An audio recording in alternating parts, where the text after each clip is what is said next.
ငပိရေလိုဟာမျိုးစားပြီးတော့သွေးတိုးမဲ့အစား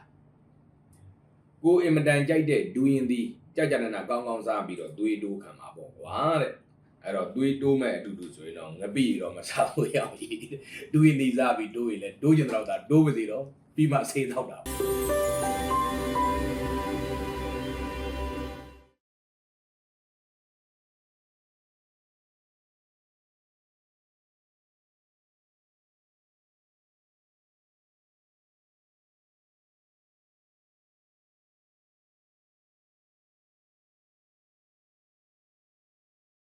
အနေနဲ့ရကရွှေစကားမိတ်ဆွေပြိတ္တာအားလုံးကိုစိတ်နဲ့ဖြာကျမ်းမာတည်တဲ့ကျမ်းမာအောင်ချမ်းသာတည်တဲ့ချမ်းသာအောင်စွမ်းဆောင်မှုနိုင်ကြပါစေကံဉာဏ်ဝရိယ၃ချက်လုံးအားကောင်းအောင်လဲဂျိုပန်ရွယ်ဆောင်မှုနိုင်ကြပါစေလို့လှိုက်လဲမေတ္တာပို့သလိုက်ပါတယ်ခင်ဗျာကျွန်တော်တို့ပေရင်ဆရာမတွေစီကိုတချို့လူငယ်စုံတွဲတွေရောက်လာပြီးတော့ကျွန်တော်တို့ကျမတို့ဇုံတွဲဖူးစာဘက်အိမ်အောင်ဘက်သိရဲ့လားတွက်စစ်ပေးပါစသဖြင့်မေးလေရှိကြတယ်ပေါ့အဲ့တော့အဘာမင်းသင်က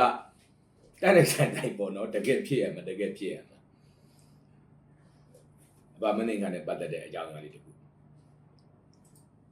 အဘာမင်းသင်ကသွေးတိုးရှိတယ်ဒူရင်သီးကြလည်းတအားကြိုက်တာအဲ့တော့ဒူရင်သီးစားလို့ရှိရင်လည်းသွေးတိုးတတ်ပြီပေါ့နော်အဲ့လိုယူစားရှိတယ်တခါကျတော့အဘမင်းနေခါကိုအဲ့ဒါတွေကဒူရင်သီးတွေအများကြီးလာလို့တော့အဘခွဲကွာဒီလုံးစားတာဆိုတော့ကျွန်တော်တို့ကဘေးကနေပြီးတော့ရင်တမမှမျက်လုံးတစ်ပြူးနဲ့ပေါ့စိုးရိမ်တာပေါ့နော်အဲ့နဲ့အဘကိုတတိပေးရတာပေါ့အဘအဲ့လောက်အများကြီးစားလို့အဆင်ပြေပါမလားသွေးတွေရန်တိုးကုန်တယ်ဆိုတော့အဘဒူရင်သီးကိုစားရင်းနဲ့ပလောင်းလေးတန်းနဲ့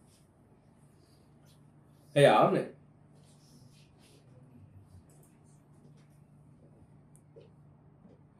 ငပိရေလိုဟာမျိုးစားပြီးတော့သွေးတိုးမဲ့အစားကိုအင်မတန်ကြိုက်တဲ့ဒူရင်သည်ကြကြနနာကောင်းကောင်းစားပြီးတော့သွေးတိုးခံမှာပေါ့ကွာတဲ့အဲ့တော့သွေးတိုးမဲ့အတူတူဆိုရင်တော့ငပိရေတော့မစားလို့ရဘူးဒူရင်သည်စားပြီးတိုးရင်လည်းတိုးကျင်တော့တာတိုးပါစေတော့ပြီးမှဆေးတော့တာပေါ့ဆိုတော့ကျွန်တော်တို့ကျမတို့ဇုံတွဲအဖူးစာပဲအိမ်နောက်ပဲသိရလားဆိုပြီးလာမေးကြတဲ့လူငယ်မောင်မယ်များကိုအချင်းချင်းမကြိုက်ကြချစ်ကြလို့သဘောကြလို့သမီးသားဇုံတွဲဖြစ်နေပြီပဲဥစ္စာအဲ့ထက်ဘေးတင်စရာဆွဲမထက်နဲ့တော့ကိုကြိုက်တာကိုချစ်တာကိုယူပြီးတော့အဲ့ဒါအစမပြေရင်လည်းအဲ့ဒီဒုက္ခပျော်ကြီးလာတာနော်အဘမင်းသင်္ကာရဲ့တူရင်သီးလိုပဲမချစ်မနစ်တဲ့သူမကြိုက်တဲ့သူ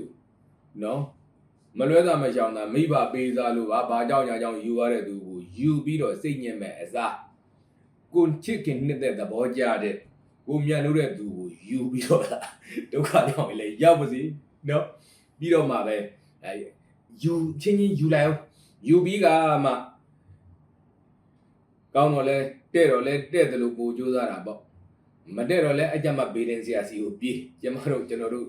လင်မယားအစဉ်ပြေခြင်းလို့ပါအိမ်တော်ချမ်းမြေခြင်းလို့ပါအဲ့ကြမှာရရတောင်းနော်မယူခင်မှာဘေးရင်စရာစီကိုလာကိုမလာနဲ့မေးကိုမမေးနဲ့နော်ကိုကြိုက်တာလေးစားပြီးတော့သွေးတူခံပြီးတော့နော်ပြီးမှပဲဆေးလေးလိုရရင်လဲတောက်တာပေါ့လို့တိုက်တွန်းလိုက်ပါတယ်ခင်ဗျာ